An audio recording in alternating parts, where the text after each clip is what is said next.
Om Shanti. Good morning. साकार मुरली 1 जून 2021।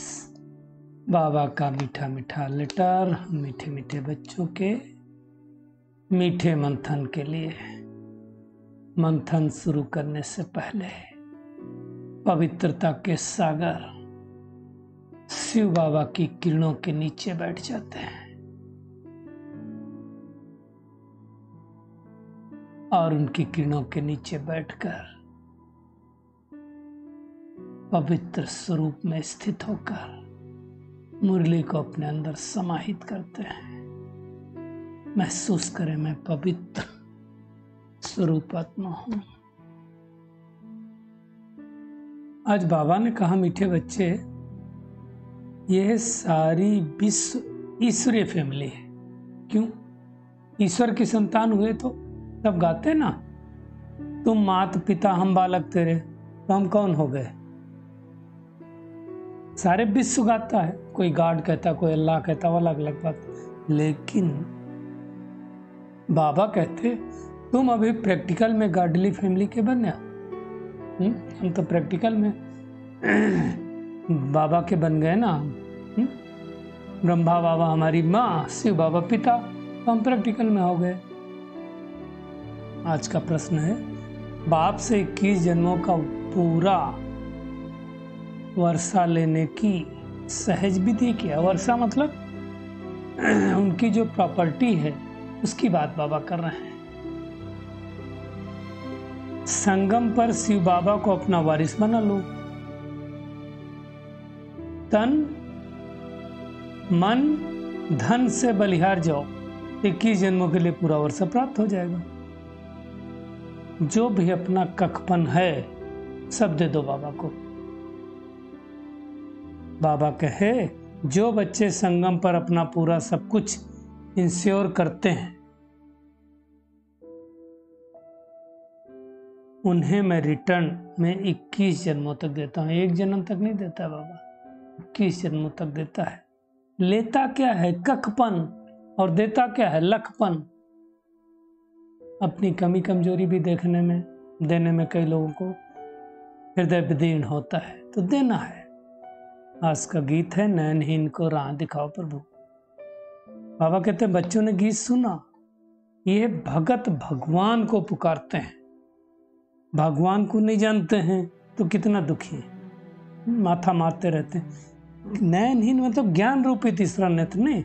बाबा कहते हैं, जब से भक्ति चालू करते हैं तब से धक्के खाना चालू। इसी भारत में तो था देवी देवताओं का राज, जिसको स्वर्ग कहा जाता था, है ना। इतनी महिमा भारत की थी। क्यों? भगवान का बर्थ प्लेस है, परमात्मा यहीं आते हैं और कहीं नहीं आते। उनका असल नाम शिव है और उनकी शिव जयंती भी मनाते हैं। रुद्र सोमनाथ जयंती नहीं कहा जाता ना, शिव जयंती व शिवरात्रि कहा जाता है।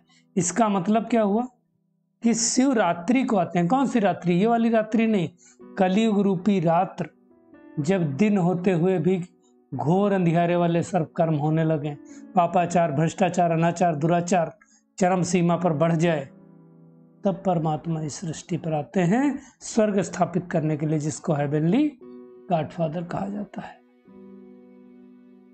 अब सभी भगत हैं तो उनका भगवान तो एक ही होगा ना। बाबा कहते हैं सब नयनहीन है, ज्ञान का नेत्र तो है ही नहीं। डिवाइन इनसाइड नहीं, आउटसाइड तो सब कुछ है, डिवाइन इनसाइड हमको क्रिएट करना है। दिव्य चक्षु अर्थात ज्ञान रूपी तीसरा नेत्र परमात्मा देते हैं हमको, है ना। और बाबा कहते हैं वो नेत्र तुम ब्राह्मणों को ही मिलता है, जिससे हम परमात्मा को जानते हैं, श्रेष्ठ के आदि मध्यंत को जानते हैं, है ना। बाबा कहते हैं इस समय सभी में देह अहंकार है, 5 विकार है, इसलिए घोर अंधियारे में। और हम बच्चे बाबा के पास घोर रोशनी में आए हैं, तो हम भाग्यशाली हो गए ना।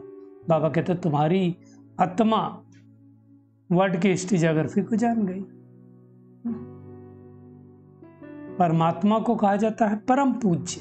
वो कभी पुजारी नहीं बनते, जन्म मरण में आते नहीं। और हम आत्माएं जन्म मरण में आने के कारण पूज्य भी बनती है तो पुजारी भी बनती।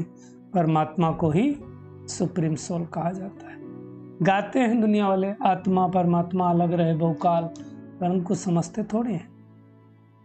ऐसे नहीं कोई कहेगा अगर सर्वव्यापी कहते हो तो सब परमात्मा हो गए, तो ये कोई नहीं कहेगा परमात्मा परमात्मा से अलग रहे।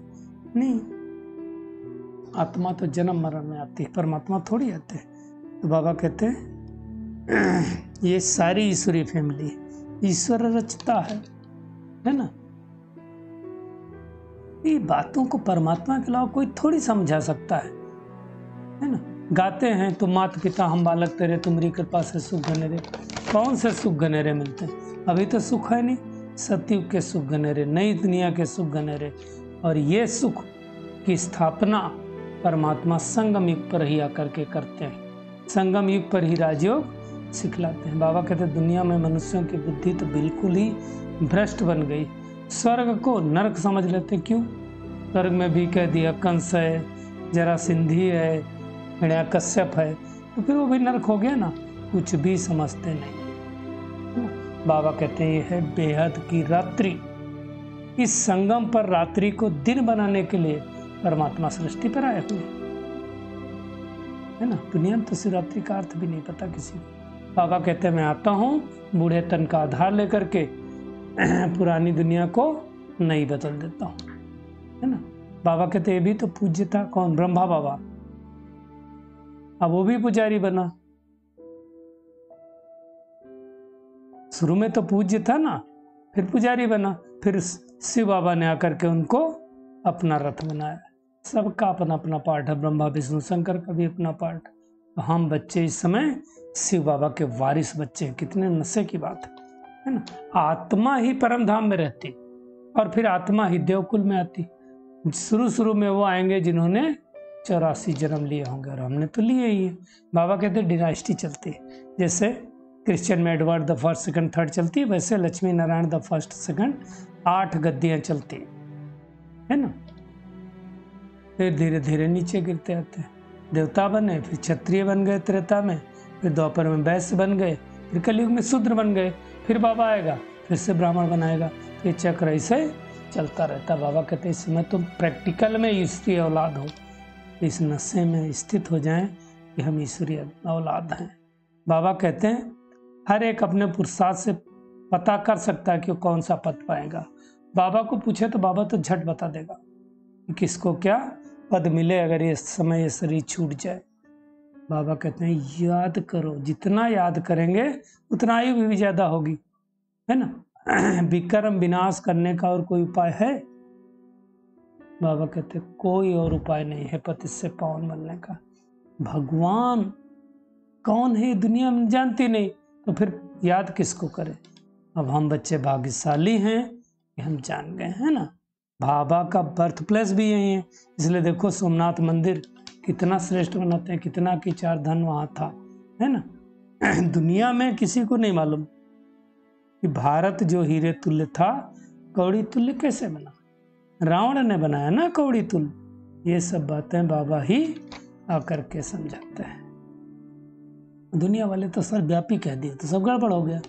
बाबा कहते हैं अपने को देखो मैं कितना लायक बना हूँ जो मम्मा और बाबा की गद्दी नसीन हो सकता हूँ।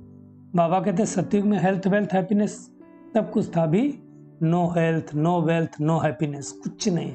सब कुछ यहाँ जो दिखता है और रुग्ण बोलते हैं मृग तृष्णा के समान है। इसी पर तो दुर्योधन की कहानी लिखी है ना कि दुर्योधन गया तो उसको महल में शीशे का था,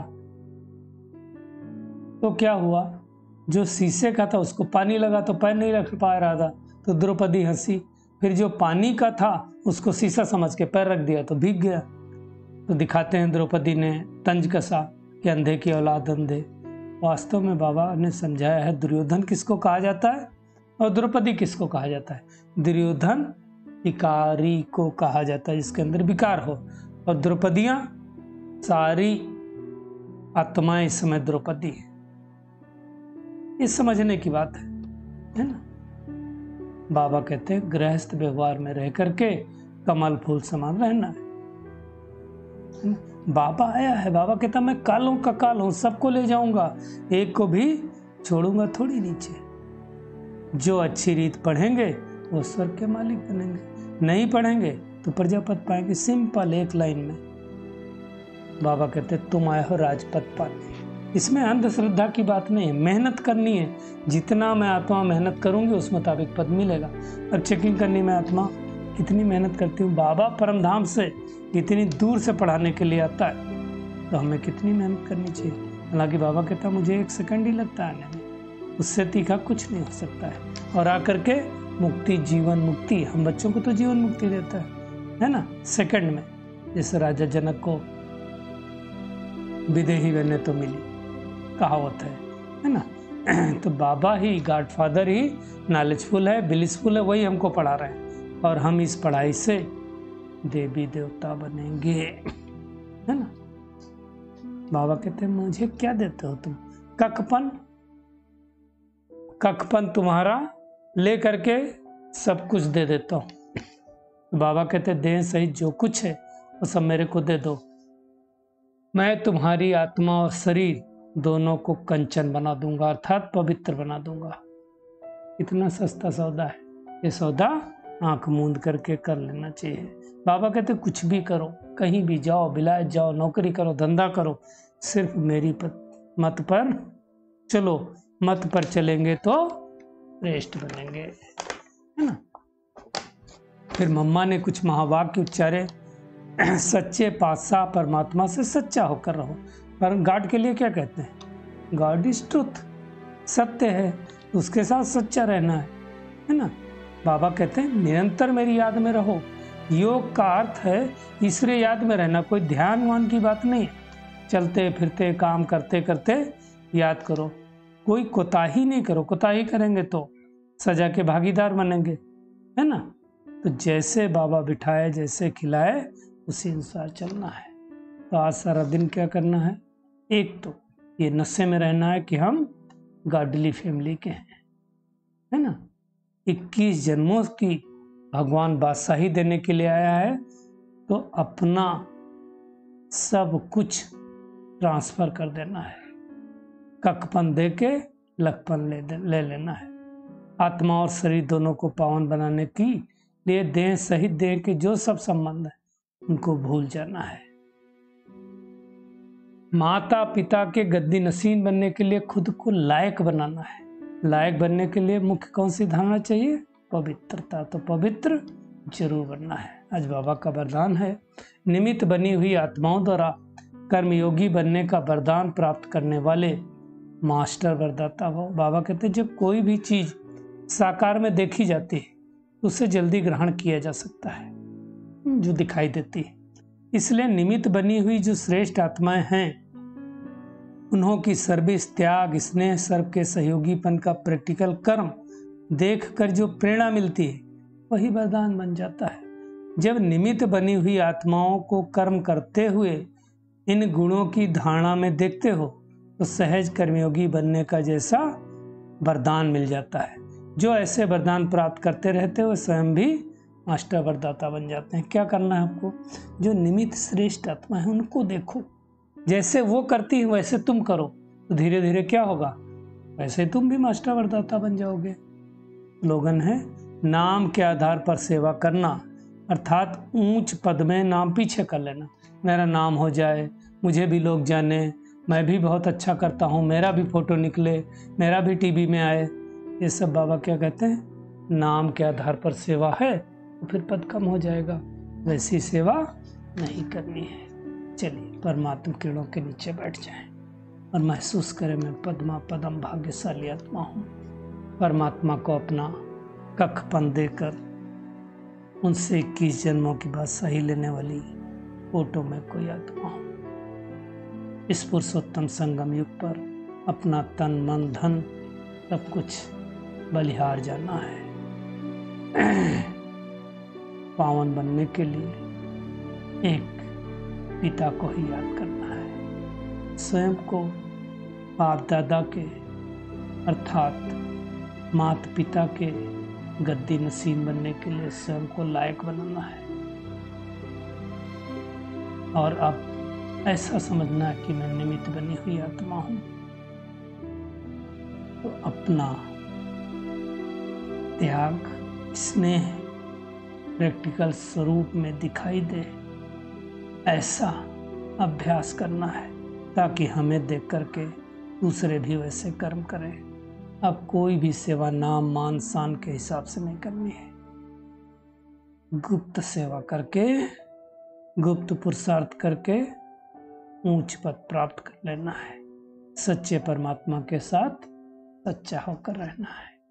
शुक्रिया मीठे प्यारे बाप दादा, शुक्रिया आप सभी का इस मीठे मंथन के लिए। ओम शांति।